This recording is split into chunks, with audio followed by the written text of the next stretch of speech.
Did you ever wonder why so many people you know suddenly came down with cancer in a very short period of time?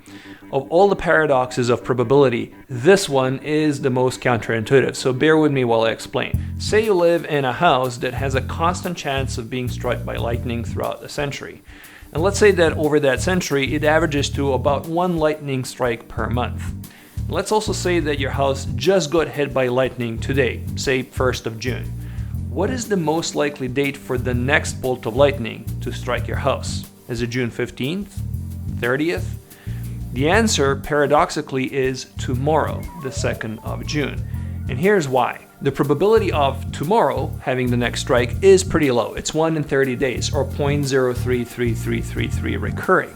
Now think about the odds that the strike is the day after tomorrow, June 3rd. In order for that to be true, 2 conditions need to be met. First, the lightning needs to strike on June 3rd, and the second is that it doesn't strike on June 2nd. The chance that lightning will not strike on a given day is the opposite. Subtract the odds of a strike from 1, which is 0.9666 recurring. So your odds of a strike on June 3rd are multiples of those 2 days, or 0.032222 recurring, which is lower than the day before. This example is from a book called Better Angels of Our Nature by Steven Pinker, and this is not a weird quirk of mathematics that somehow doesn't translate to real life. I'll give you some actual examples in a second, but if this still sounds wrong, think about it this way.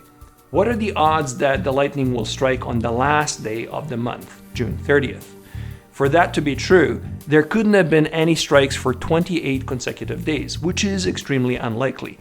The odds of a strike diminish with every consecutive day and follow something called the Poisson distribution, which describes why random events clump together.